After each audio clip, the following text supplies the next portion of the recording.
السميع العليم من الشيطان الرجيم. بسم الله الرحمن الرحيم. الحمد لله والصلاة والسلام على سيدنا رسول الله وعلى آله وأصحابه ومن استنى بسنته واهتدى بهداه. We were in ayah 22 in Surah Saba. يقول الله سبحانه وتعالى بعد أعوذ بالله من الشيطان الرجيم: قل ادعوا الذين زعمتم من دون الله لا يملكون مثقال ذرة في السماوات ولا في الأرض وما لهم فيهما من شرك وما له منهم من ظهير. And as we said last time, this ayah is the first ayah of a few ayah that start with qul. And qul, as you know, means say. So this ayah came to tell Rasul Sallallahu Alaihi Wasallam and everyone after him to use this analogy to speak to people who worship other than Allah Subhanahu wa Ta'ala. And let's see the content and the style as well, the method of putting this content forward. قُلِ ادْعُوا الَّذِينَ زَعَمْتُم مِّن دُونِ اللَّهِ. Say, call those that you claimed beside Allah. This is a literal translation of every word. لَا يَمْلِكُونَ مِثْقَالَ ذَرَّةٍ. They do not own a weight of an atom فِي السَّمَاوَاتِ وَلَا فِي الْأَرْضِ. In the skies or in the earth. وَمَا لَهُمْ فِيهِمَا مِنْ شِرْكٍ. And they have no share in them. وَمَا لَهُ مِنْهُمْ مِنْ ظَهِيرٍ. And he has no supporter from them. So Allah subhanahu wa ta'ala doesn't take any supporter from these gods. And first of all, قُلِ ادْعُوا الَّذِينَ زَعَمْتُم مِّن دُونِ اللَّهِ. So why people call others beside Allah subhanahu wa ta'ala? Why people worship? Because people worship idols, and sometimes they want to do something better. They start worshipping maybe stars and the sun. And some people worship animals. Some people worship themselves or worship other people. And some people try to be more advanced and they worship the angels and so on. So why do people do that? Let's look at the word ibadah, because they said in Surah Az-Zumar, which inshallah if we have time and we are alive we'll study Surah Az-Zumar later. They said, مَا نَعْبُدُهُمْ إِلَّا لِيُقَرِّبُونَ إِلَى اللَّهِ زُلْفَى. We only worship them to bring us closer to Allah. So we only worship them to bring us closer to Allah. And this will come in the next ayah where Allah subhanahu wa ta'ala speaks about the shafa'ah. If you look in the next page, or next ayah, وَلَا تَنْفَعُ الشَّفَاعَةِ. The intercession doesn't benefit, and we'll come to this. So, what is worship, first of all? So, قُلِ ادْعُوا الَّذِينَ زَعَمْتُمْ. Those that you call or you claim to be gods beside Allah, that you worship. So, what is worship? Ibadah. What's the meaning of the word ibadah, first of all? So, when people say that we worship something else, or several gods, or we worship stone, or worship tree, or worship angels, or worship anything with Allah, what's the meaning of worship? The essence of worship is obedience. Is not belief, because Iblis, the shaitan, devil, believed in Allah, and he called Allah Rabbi, he called Allah my Lord. And Iblis said to Allah, you created me from fire, and you created him from clay. And Iblis said to Allah, delay me until the day when they are resurrected. So Iblis believed that Allah is the creator, and Iblis called Allah my Lord, and Iblis believed Allah who created everyone, and Iblis believed Allah is the one who gives life and death. And Iblis believed in the day of judgment as well. So Iblis was perfect in his belief. As a belief, submission or acceptance of the heart, Iblis was perfect. Maybe better than all of us, to be honest. Because Iblis saw it by his own eyes. He was there. He spoke to Allah directly. We never spoke to Allah. So the belief of Iblis in that context is better than us. But it didn't benefit him, because as the word ibadah, he's rejected because he refused to obey. So the essence of ibadah is obedience, to obey what you worship. So Allah subhanahu wa ta'ala said in Surah Al-A'raf, وَإِذْ أَخَذَ رَبُّكَ مِنْ بَنِي آدَمَ. We spoke briefly about this before. وَإِذْ أَخَذَ رَبُّكَ مِنْ بَنِي آدَمَ مِنْ ظُهُورِهِمْ ذُرِّيَّتَهُم. When your Lord took from the backs of the children of Adam, their offspring. وَأَشْهَدَهُمْ عَلَىٰ أَنفُسِهِمْ أَلَسْتُ بِرَبِّكُمْ قَالُوا بَلَى. So Allah subhanahu wa ta'ala took the offspring of Adam from their backs, and He didn't say from his back, from their backs, all of them. ذُرِّيَّتَهُمْ وَأَشْهَدَهُمْ عَلَىٰ أَنفُسِهِمْ. And He made them testify against themselves. أَلَسْتُ بِرَبِّكُمْ. Aren't I your Lord? They said بَلَى. He said, yes, we do accept, you are our Lord. That was before the desires of a dunya shahwat took over. And if you want to understand this, I'll give you an example and then it may make sense.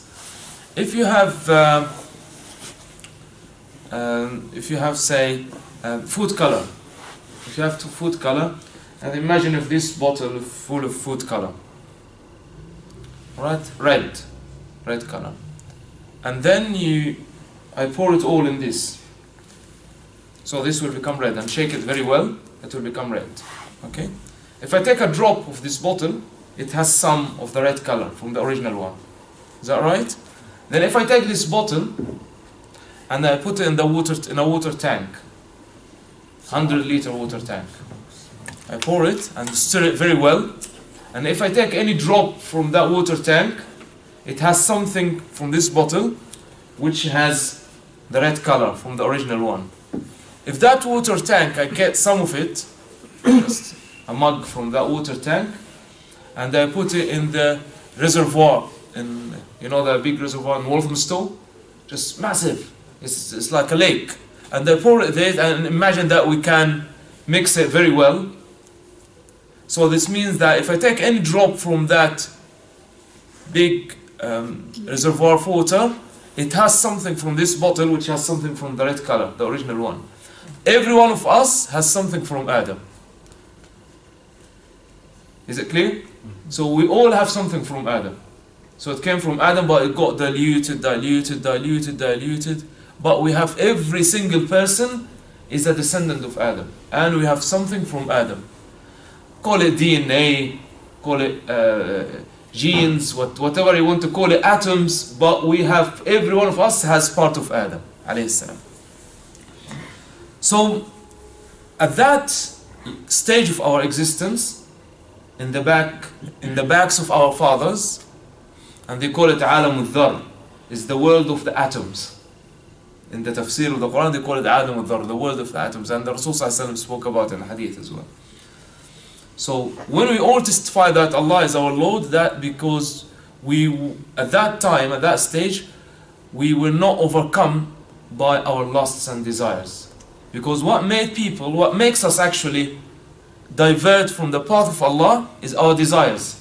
Because we have tendency for so many desires in this life. Allah created us, Allah said in Surah Al-Imran, زُيِّنَ لِلنَّاسِ حُبُّ الشَّهَوَاتِ. It was made acceptable or beautiful actually. It was adorned for people. Allah made these things look beautiful for people. حُبُّ الشَّهَوَاتِ, the love of the desires, the lusts. مِنَ النِّسَاءِ, women, مِنَ النِّسَاءِ, وَالْبَنِينَ, children, وَالْقَنَاطِيرُ الْمُقَنْطَرَةِ مِنَ الذَّهَبِ وَالْفِضَّةِ وَالْخَيْلِ الْمُسَوَّمَةِ. Read in Surah Al-Imran, second page. Allah said, all these desires of the dunya are made beautiful to us. Why? Because the continuation of the human race on earth, the continuation of the human race on earth depends on these desires. Imagine if men have no desire to women, no one would take this responsibility and headache to raise a family and have children and be responsible for them. It's not easy. It's tough, isn't it? But it's a shahwa inside us. It's a shahwa inside the man to find a wife. You see, so many websites and so many companies and so many charities to facilitate this. Brothers to meet sisters, and is it right? Yeah, so many of them. Some of them free, some of them charge money, and people are willing to pay. Why? Because it is in our creation. We have this desire. But Allah subhanahu wa ta'ala, the manhaj of Allah, the methodology of life, the rules, this book, it came to control it. Don't just open it to the maximum and do whatever you want to do. When you fulfill your desire fully in one direction, then people start inventing new things. Yeah, men start searching for men, and women for women, and after that you go run after children, and you find crazy stuff. And children with their mothers and with siblings is chaos.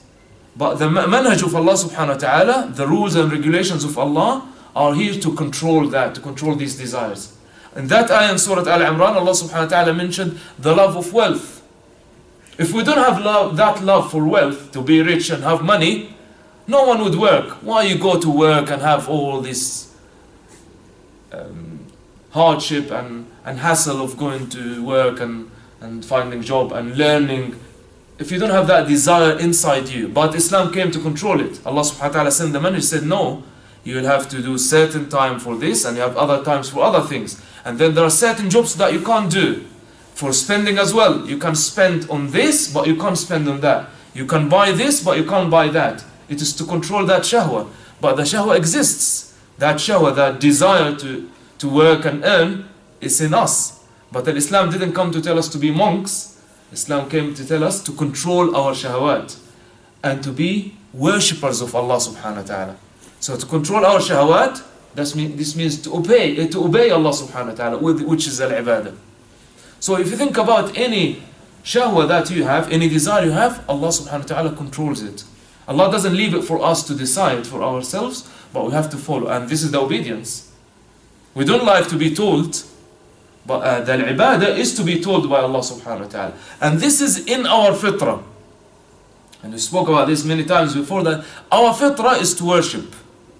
So we are created to obey someone and to worship. So we have spiritual needs.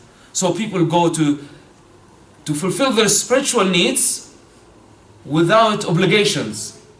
So they do yoga or meditation or worship idols. And we'll come to this point now. So they do that to fulfill their spiritual needs without obligations. So you get the point? So why people worship idols? They know these idols do nothing. But they have that spiritual needs. They want to worship. Because we are designed, we are created to worship. This is the way Allah subhanahu wa ta'ala created us. This is our fitrah. So we need to worship someone. If we don't worship Allah, if we worship Allah subhanahu wa ta'ala, then we have to obey. Then we have do's and don'ts to do. But if you worship an idol, that's so cute. The idol is just there doing nothing. You just go, pray, sit down, meditate, fulfill your spiritual needs, and then do what you want to do.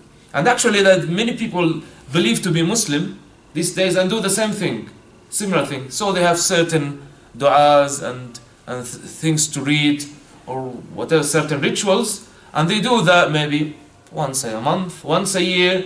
They have one night, one spiritual night in the whole year. Some people choose Ramadan, some people choose Laylat al-Qadr, some people choose mid-Sha'ban, and to have spiritual night to do everything and focus, and after that, over. Game over. Now start running in your dunya, run after your shahawat and forget about, because you've already fulfilled your spiritual needs. And you think you've done your job. There is a word I was talking to my son about this morning, escapism. Escapism, do you know? Yeah, I didn't know this word before, I got to know it recently. Escapism is you escape from the reality, and in the dictionary it said through fantasy or some like spiritual healings and this kind of stuff, and or drinking. Some people that drink or do something to escape from reality. So the people who worship idols, stars, angels, they worship them exactly. If you go to the bottom line of it, is for that reason, because fulfill your spiritual needs, but no obligations. You don't have to do anything for that. The idols don't say anything. The angels are not going to ask you to do whatever. And also, so they don't have rules and regulations, and they don't promise you of any punishment or reward. So the idols, the angels, the star, the sun, the cow, the whatever, they don't tell you, if you listen to me, because there's nothing to listen to. If you do this, you'll be rewarded. If you do that, you'll be punished. No, that doesn't exist. So you feel free. You do whatever you want to do. قُلِ ادْعُوا الَّذِينَ زَعَمْتُم مِّن دُونِ اللَّهِ.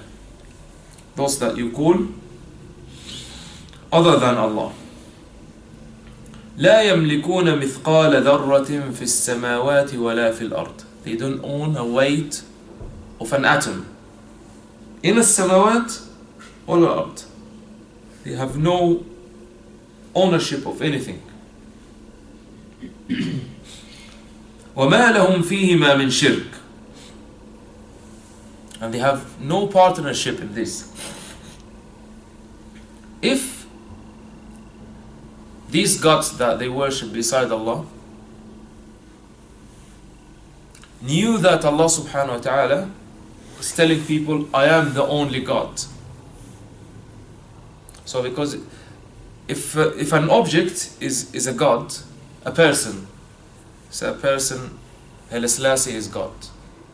Alright.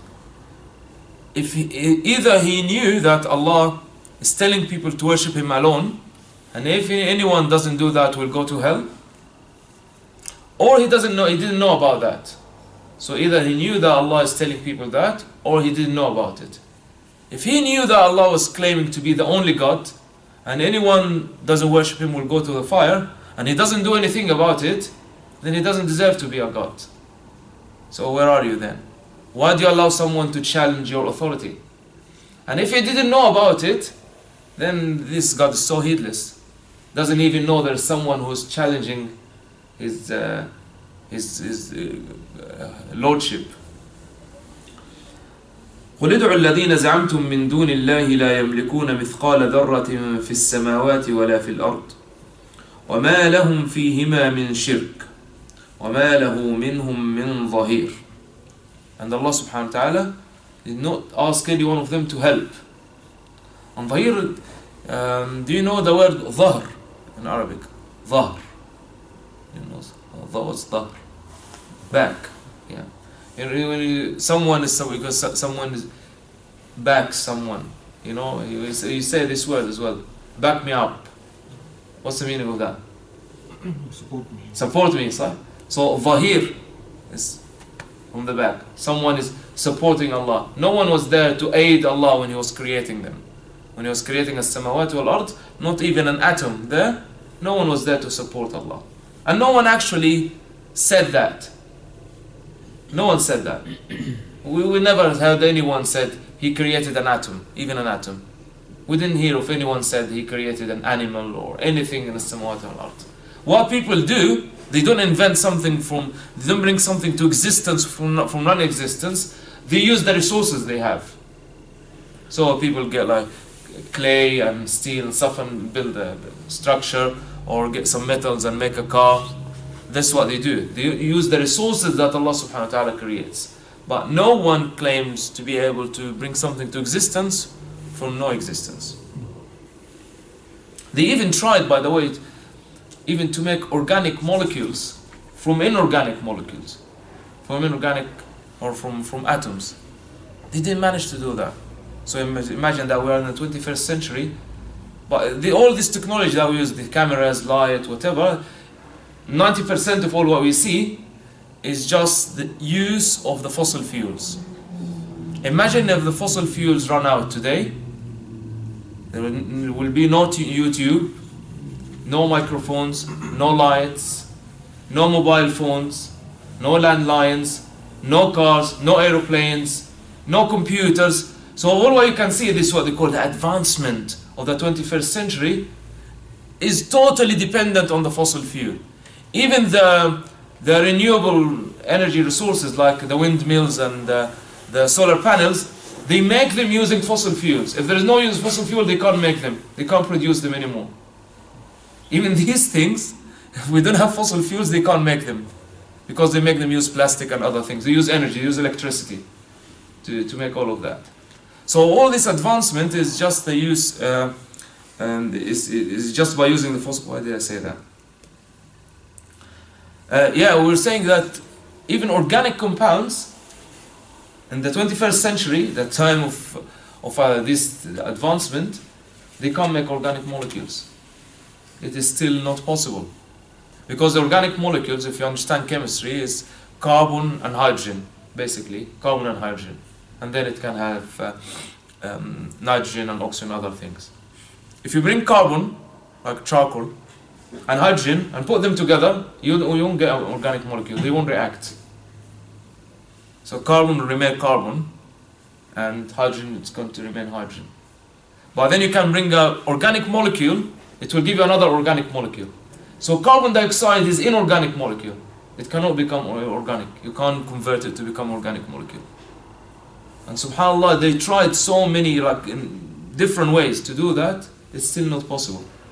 And I think in the 50s of the last century, they made a model, and they said this is similar to the beginning of life on Earth. So high pressure, high temperature, sparks, and they tried to put inorganic atoms and molecules, and to see under those conditions it will start to produce, because life is organic. Human beings, animals, plants, this is organic. So organic something living, it has organic molecules, that's in chemistry, and ruh. Forget about ruh. Now, because ruh, this is another issue. Just to have organic molecules without any structure, not a cell, just organic molecules, that is not possible.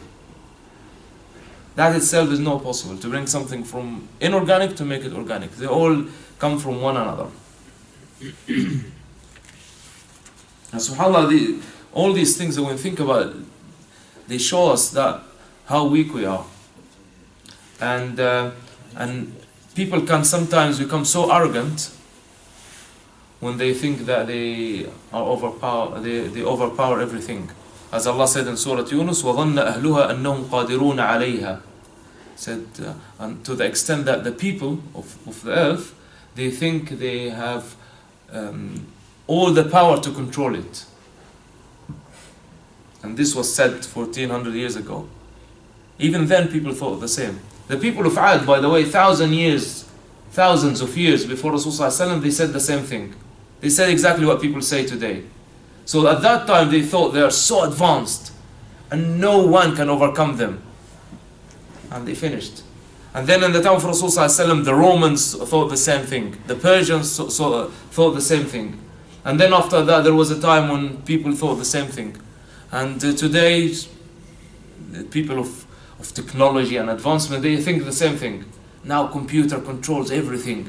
If you have now a phone like Samsung phone, it tells you where you went, you drove, you walk, which country you went to. Any photo you take is already there. So if someone's there, if people have access to your phone, they can tell everything about you. What did you do? At what time did you sleep? Where you went? They can have hold of your photos. Wow!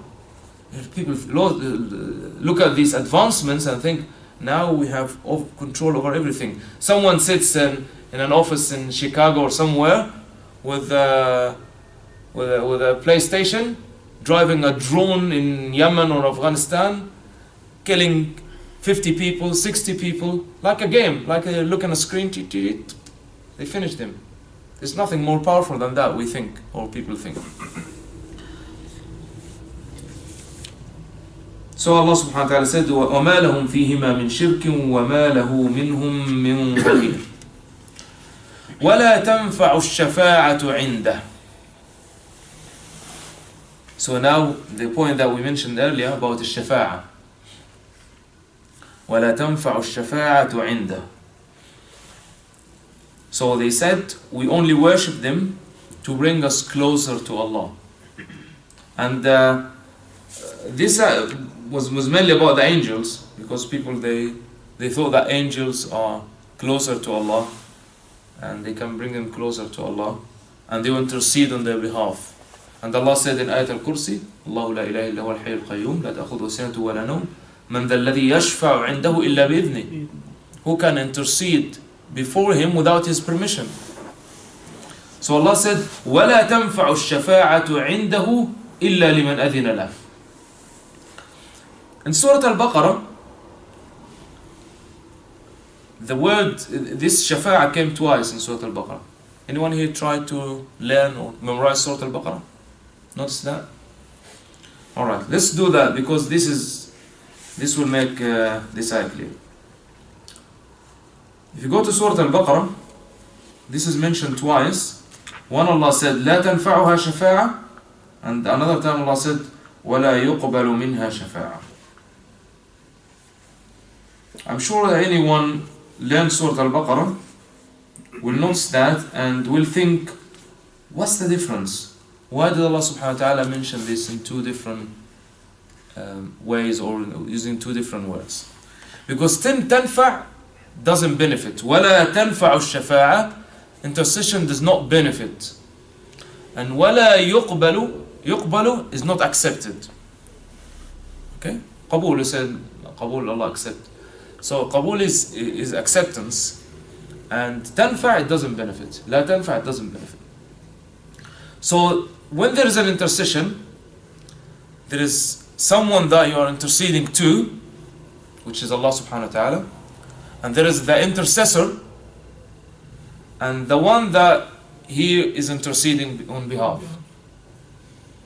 So the one that is seeking the intercession and the intercessor, these are the two, and they are interceding before Allah subhanahu wa ta'ala. So when the word لا يقبل is not accepted from the intercessor, and لا تنفع doesn't benefit the one that he is interceding on behalf, interceding for. So in Surah Al-Baqarah, Allah subhanahu wa ta'ala said in ayah 48, واتقوا يوما لا تجزي نفس عن نفس شيئا ولا يقبل منها شفاعة ولا يؤخذ منها عدل. عدل is ransom, money, fine.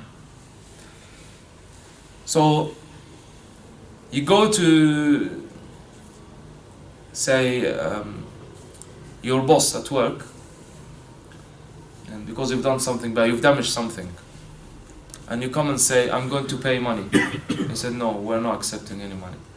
Then you need to find someone to intercede. So you offer the money, or maybe you bribe someone to write it off. And it doesn't work, then you try to find someone to intercede. So the al-adl here is ransom, is money, or fine, and the shafa is the intercession. In the other ayah, and we'll look at the difference because it's very interesting. Ayah number 123 in Surah Al-Baqarah as well. Allah says, وَاتَّقُوا يَوْمًا لَا تَجْزِي نَفْسٌ عَنْ نَفْسٍ شَيْءٍ. Same. وَلَا يُقْبَلُ مِنْهَا عَدْلٌ وَلَا تَنْفَعُهَا شَفَاعَةٌ وَلَا هُمْ يُنصَرُونَ. لا يقبل منها عدل ولا تنفعها شفاعة ولا هم ينصرون. So in the first ayah when Allah said لا يقبل منها شفاعة, this is the intercessor. So the shafa'a is not accepted from the intercessor, and then the intercessor will say, can you take something then? Allah said ولا يؤخذ منها عدل, and is not taken, ransom is not going to take from him. This is about the intercessor. لا يقبل is not accepted from him. And when Allah said لا تنفع, then the ransom came first.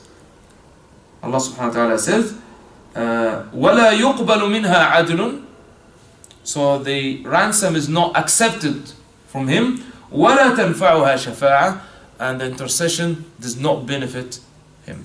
So shafa'a doesn't benefit the one whose intercession is taking place on behalf, and is not accepted when the word acceptance is not accepted from the intercessor. Back to the ayah in Surah Saba, وَلَا تَنْفَعُ الشَّفَاعَةُ عِنْدَهُ. So intercession does not benefit before him. So does not benefit whom? The intercessor or the person who's in trouble? Person in trouble.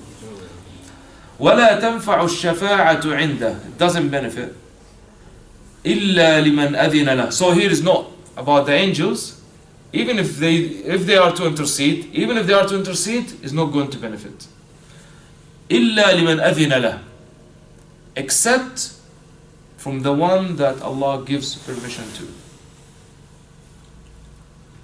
So imagine they come to Allah subhanahu wa ta'ala.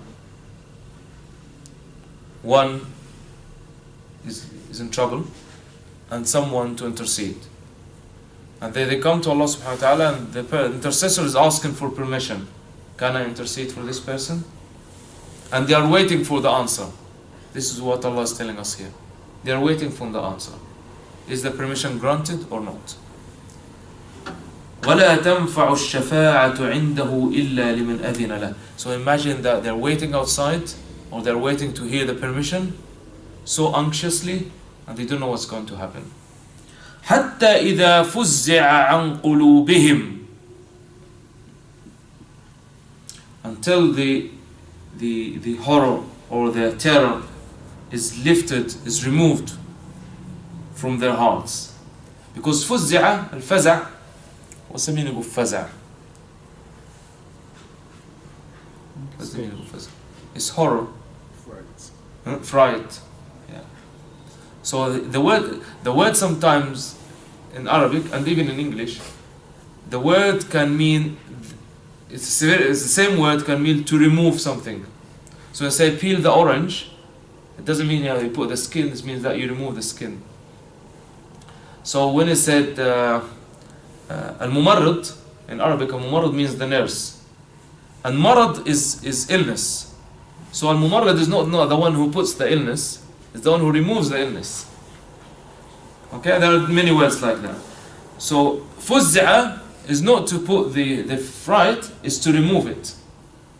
حتى إذا فزع عن قلوبهم, when the fright or the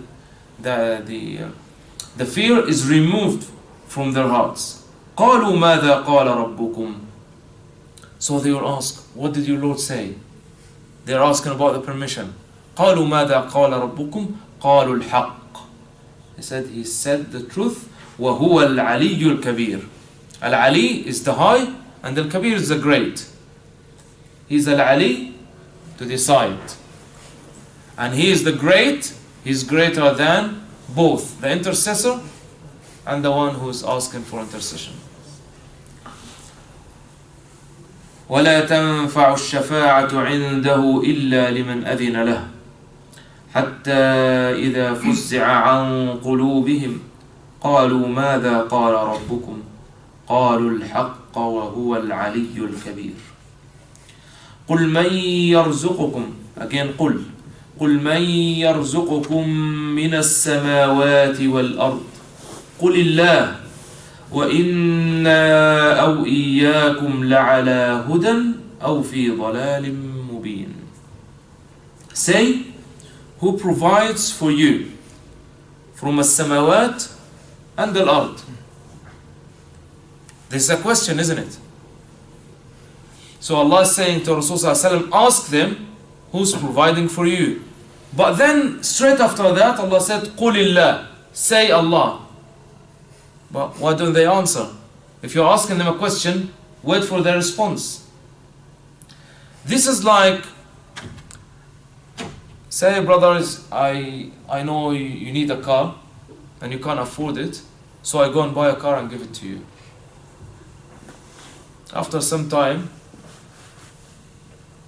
I don't have a car and I'm really sick, I want to go to the hospital. And they ask you to drive me to the hospital and you say, no, sorry, I can't. And then I see after that, I say to you, who bought this car for you? You can't answer. Because you know the answer, I know the answer, everyone knows the answer. You look down.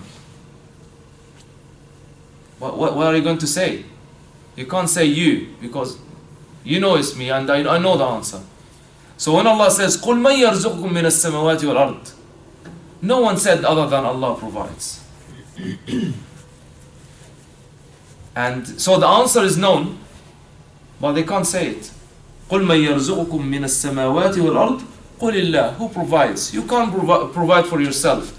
And these gods that you worship, whether the angels or human beings or stones or cows or you worship yourselves, anything that you worship beside Allah doesn't provide.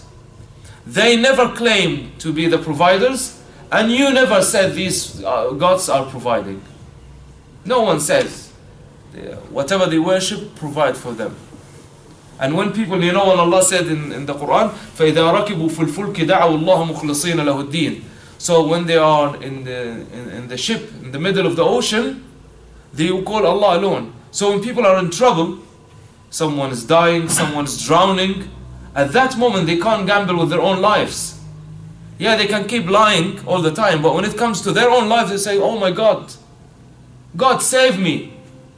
Because they know there is only God can save, no one else. So when they're in trouble, they call Allah. After Allah takes them to the salvation, to the security, they forget about that.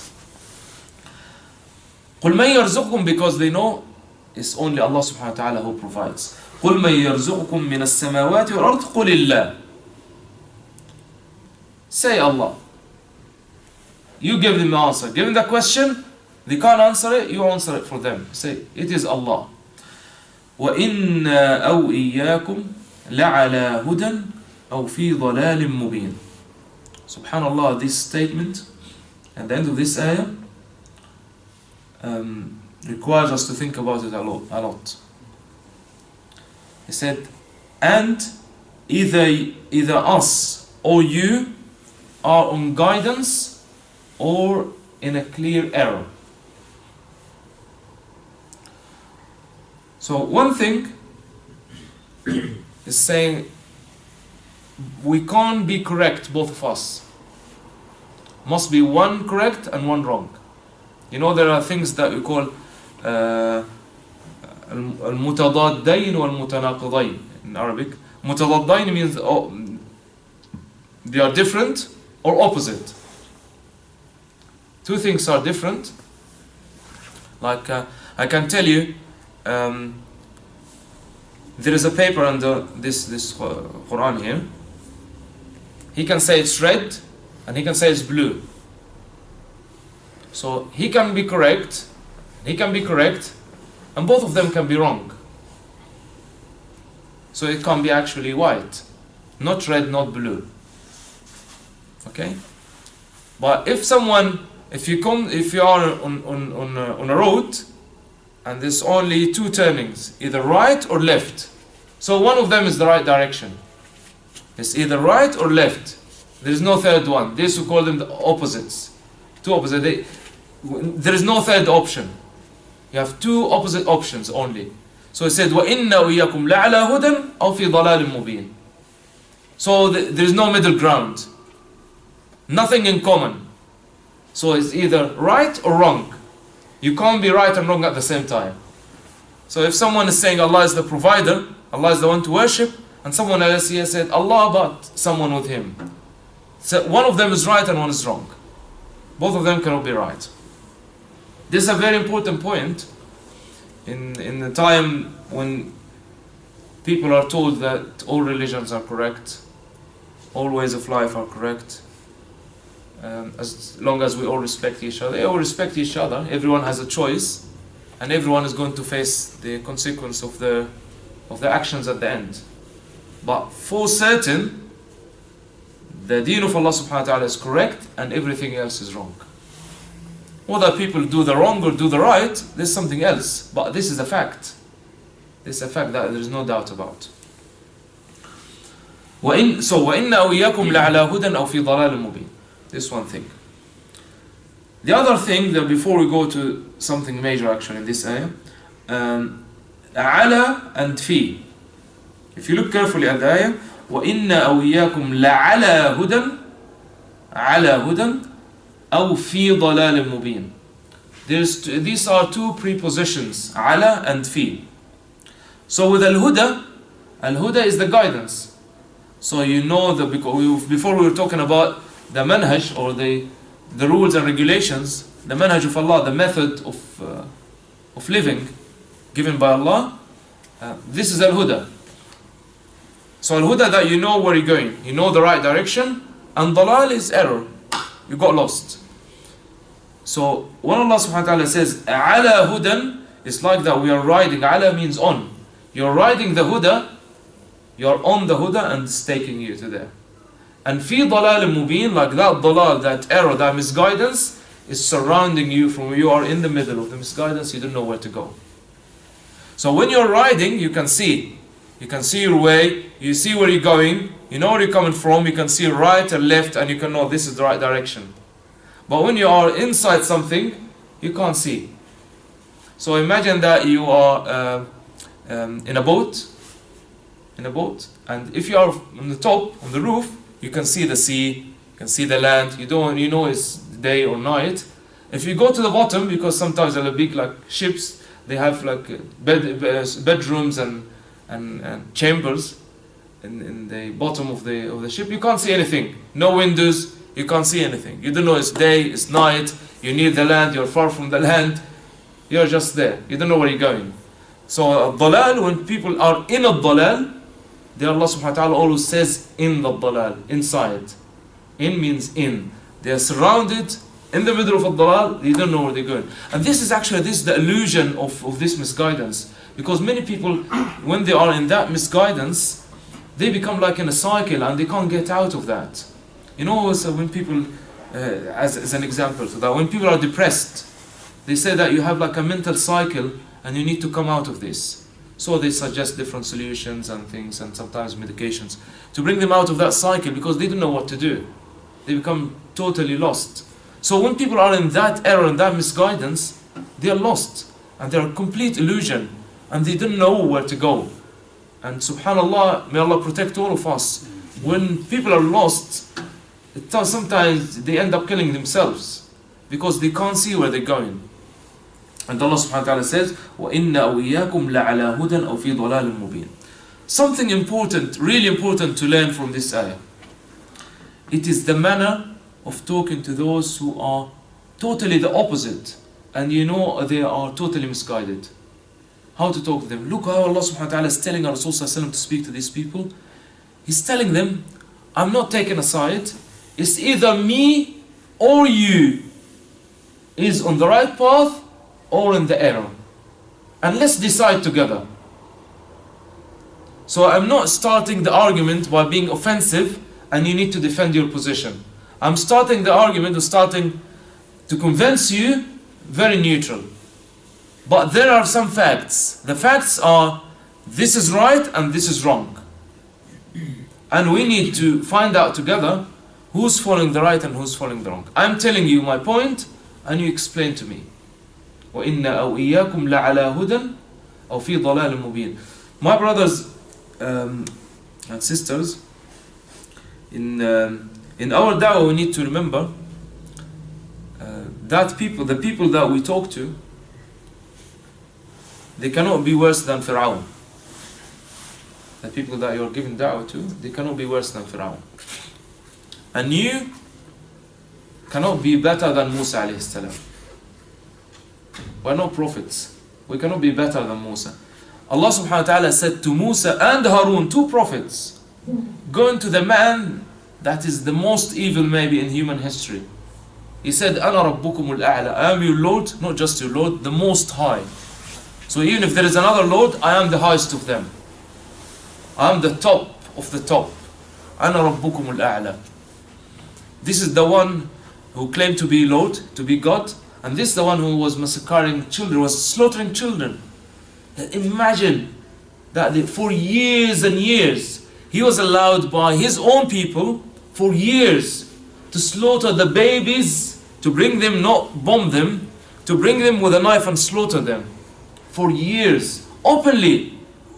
So even the Syrian tyrant today, they are claiming that they are not killing the children, there are some terrorists somewhere, ghosts, they are killing the children, not them. No, Bashar al-Assad is very innocent, he doesn't kill children. There are some terrorist organizations, they're ISIS, they're whoever, these people that are killing the children, is not him. And recently, even his media is telling this is makeup. And they brought some videos. They said, oh, actually, those people, some terrorists, they do some makeup and put like fake blood and film themselves with cut arms and things, so just to show the world that the government is killing them. So they're trying to cover it. My point is, what the tyrants today, they try always to cover and lie. Fir'aun didn't cover and lie. He said openly, I am going to kill their sons. And he continued killing their sons. Legally, officially, the soldiers were going, searching for boys, capturing the boys and slaughtering them. So you can imagine the tyranny of that person. And Musa alayhi salam, the messenger of Allah, and Harun, Allah said to them in Surah Taha, اذهبا إلى فرعون إنه طغى. Go to Fir'aun because he has exceeded all limits. What? Go and do what? And Allah said, فَقُولَا لَهُ قَوْلًا لَيِّنًا, and then speak to him gently. لَعَلَّهُ يَتَذَكَّرُ أَوْ يَخْشَى. He may take heed or fear Allah. See? Allah subhanahu wa ta'ala knew from before that Fir'aun is not going to take heed and he wasn't going to fear Allah. Allah knew that. And most probably Musa alayhi salam, he had that feeling as well. And that's the reason Allah is telling him. Musa was thinking, Fir'aun, he will never accept what I'm saying.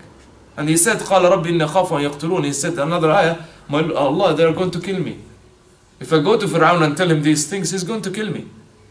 He's so tyrant. He's not just rejecting, he's going to slaughter me. So and Allah subhanahu wa ta'ala teaching all of us. قُولَ لَهُ قَوْلًا لَيِّنًا. Speak to him gently. Soft speech. قَوْلًا لَيِّنًا. Soft speech. لَعَلَّهُ يَتَذَكَّرُ أَوْ يَخْشَى. That he may take heed or fear Allah. That is Fir'aun and that is Musa.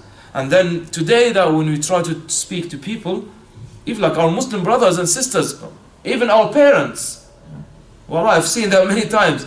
People, mashallah, they start practicing and start like learning about the deen. They become the judges of their parents. Your beard is not long enough. Your eyes are not whatever. The mother is not covered. You are not doing that. How comes you do this? They become the parents of their parents, and they start telling them off and speaking to them with harshness. And sometimes some of them said, I'm not going to live with you anymore. You wicked. You disobey Allah. The curse of Allah is going to descend on this house. I'm leaving. I've seen that. I'm not just making up. I've seen that, and people leave. They leave their parents because they don't accept what their parents do. And they see themselves as practicing, guided. And these people are just ignorant. So cultural, man. They're so ignorant. They know nothing. They just follow their culture. And we hear that a lot. Allah said to Musa to speak to Fir'aun in soft speech. Not Muslims speak to their parents in that bad manner. So Allah said here that when Muhammad sallallahu alayhi wasallam is talking to those who worship other than Allah, Allah said to Muhammad to speak to say to them, وَإِنَّا أَوْ إِيَّاكُمْ لَعَلَى هُدًى. It's either us or you. He didn't negate misguidance from himself. To bring them closer, he said, it can be me or you. One of us is wrong. Let's talk about it. One of us is wrong. And then the next ayah, Allah, Rasulullah is told to say to them, قُلْ لَا تُسْأَلُونَ عَمَّا أَجْرَمْنَا. Allahu Akbar, this is even stronger. قُلْ لَا تُسْأَلُونَ. You will not be questioned about our crimes. وَلَا نُسْأَلُ عَمَّا تَعْمَلُونَ. And we are not going to be questioned about your actions. And then look at the two words, أجرمنا and تعملون. Our crimes and your actions. The crimes, he attributes it to himself. And the actions, only actions, to them. He said, you will not be questioned about my crimes, and they won't be questioned about your actions. Subhanallah. Which speech is better than this? Is softer than this? To bring people, said, forget about me and about what I do and what you do. Let's think about the concept itself. Because this is what shaitan tries to do all the time, is to make you think about other things. So when Musa came to Fir'aun, we were talking about Fir'aun, Fir'aun said to him, فَمَا بَالُ الْقُرُونِ الْأُولَى. What about the previous generations? So when Musa came to Fir'aun and told him to worship Allah, said, what about the previous generations? Because if Musa said they were wrong, then he will say to people, look, this man is insulting your fathers. If Musa said they were right, he said, okay, we're doing the same thing. So when Musa said to him, عِلْمُهَا عِنْدَ رَبِّي. Their knowledge is with the Lord. It's not my business. I'm now talking about me and you. Leave the fathers for Allah to decide. So Rasulullah is told to tell people here, don't think about me as a person, all my actions. Think about the concept, the value of what I'm bringing for you. You're not going to be questioned about my actions, because you'll find Nuh, they said, أَنُؤْمِنُ لَكَ وَاتَّبَعَكَ الْأَرْذَلُونَ, shall we believe in you while your followers are the meanest? And they said that to Rasul sallallahu alayhi wa sallam, said, look at your followers, the slaves and the poor ones. And Fir'aun said about Musa, أَمَّنْ هَذَا الَّذِي هُوَ مَهِينٌ وَلَا يَكَادُ يُبِينُ, this humiliated person, he can't even speak properly. So they diverted the discussion from talking about the truth, talking about the revelation, talking about the value, to discussing people and behavior. And this is what, by the way, this is what happens today. You find that most of the time, you find discussions or debates, they call them debates or dialogues. You find most of that, they're not actually debates. They're not debates to find the truth. They're just arguments, as they say, for the sake of argument. Argument for the sake of argument, leave it. If it's argument or debate to find the truth, yes, let's sit down and discuss and say, قُلْ لَا تُسْأَلُونَ إِنَّا وِيَكُمْ, is me or you are on the right or the wrong. You're not going to be questioned about my actions, I'm not going to be questioned about yours. Let's find together and think together about it. If it's to find the truth, let's find the truth. If it is to fight, it's just to show I have better proof, I can defeat you. He said, oh, this brother is really good in da'wah. He goes to Hyde Park corner, mashallah, no one can stand in front of him. So what? That was not about that. Rasul sallallahu alaihi wasallam, no one stood in front of him. But what he said to them is something different. It's not about defeating people. It's not about defeating others in the discussions. It's about guiding people. It's not about pushing them away. It's bring them in. And look at what Allah Rasul sallallahu alaihi wasallam was told to say to people, and you can learn a lot from that. وصلى الله على سيدنا محمد وعلى آله وأصحابه أجمعين وجزاكم الله خيرا. See you next week بإذن الله تعالى.